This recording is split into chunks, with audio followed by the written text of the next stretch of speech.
Good evening and happy Tastic Tuesday to you. Or, I guess it's not too happy because America, once again, we have yet to fix a problem. We can't get voter rights together. We can't make lynching a federal crime. But we sure can move forward and get super close that racist and those with a huge suffering from white fragility can begin to get laws passed to protect them from discomfort. They don't want to feel bad about race. They don't want to feel as if they are oppressive or sexist or transphobic or homophobic. None of that. So to avoid that, we're supposed to give the people that are against safe spaces from the truth. We're not supposed to teach the truth because what they don't realize that they're admitting quietly is that they're afraid of the truth.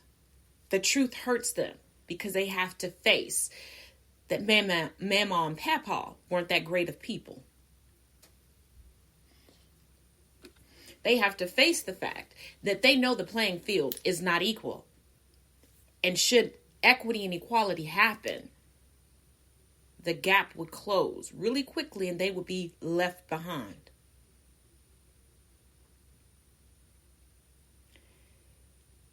So you have a multitude of states pushing to make it okay for school systems and private businesses to be sued if someone personally, pay attention to the wording, personally believes that they are being made uncomfortable because those around them are being taught critical race theory or about diversity in general. So we're just gonna take McCarthyism and the Red Scare and remix it and rebrand it to now be able to put educators and business owners on a list as bad people because they want to be on the right side of history and they actually want to be the good people and they are tired of living a life that's affected by lies. But what more do you expect from the descendants of immigrants to this country that by their second generations of being born within the United States now had an issue with other immigrants, regardless of the amount or lack thereof of melanin in their skin? The descendants of the same people who claim that they fled to this country for religious freedom, but have historically and continuously condemned people for exercising that freedom because they want everyone to conform to their God and their ways and their interpretation of what their God wants.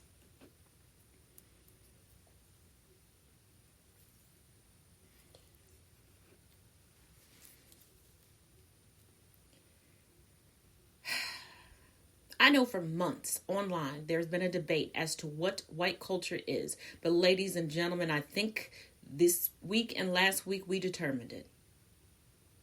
White culture is just hypocrisy, theft,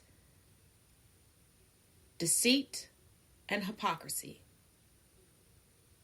The slogan for white culture should be, just because I can doesn't mean that you can.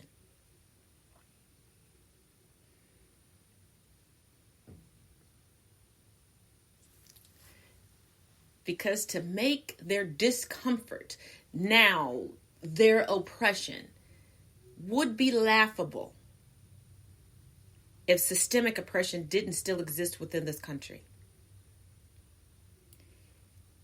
Them fighting for laws to protect them from discomfort would be laughable if every black and brown, every marginalized child in the United States right now wasn't made to feel discomfort every single day in virtually every class that they go into. They are more adamant about getting these laws passed than they are gun reform so children can stop having to have active shooter drills that also teach the active shooters where people will go during an active shooting.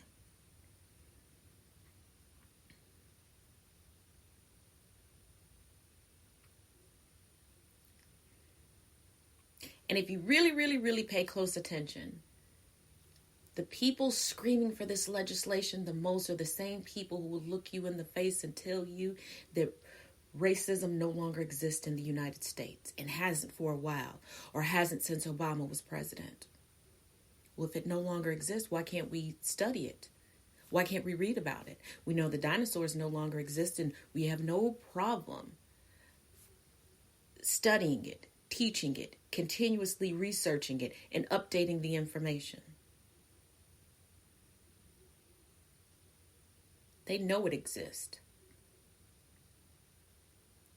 They just don't want anyone putting anything into their children's heads but them, because they need for their children to believe that they're superior and little black and brown children are inferior, so that they can keep on the legacies and keep that generational wealth and those wealth gaps and those educational gaps intact, because that is the only way that they can succeed. They've known that for centuries. They're just mad that we went from just knowing it to fervently acting upon it. Because we no longer care about sitting at the counter with you. We no longer care about sitting in the front of the bus with you. We care about our histories and our legacies being restored. We care about literally reclaiming our property that was stolen from us over the years. We care about reclaiming the economy that was built upon our blood, our sweat, our tears, and most notably our backs. We care about being properly credited in the history books. We care about our history only beginning and seemingly ending in slavery.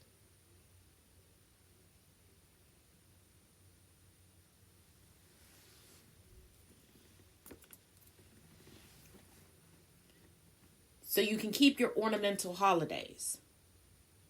You can keep your talking points. You can keep the incessant desire to keep pointing to Candace Owens as if we are a monolith and she is some way our brain dead leader.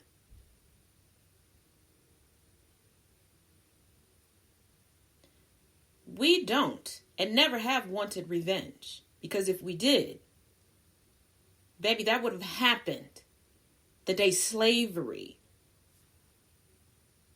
was told to us it ended.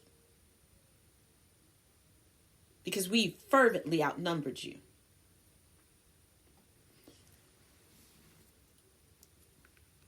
We just want what's rightfully ours. As a 9-to-5 worker in this country of capitalism would say, we just want our paycheck. And payday has come due. As always, each one teach one, each one reach one. Until next week.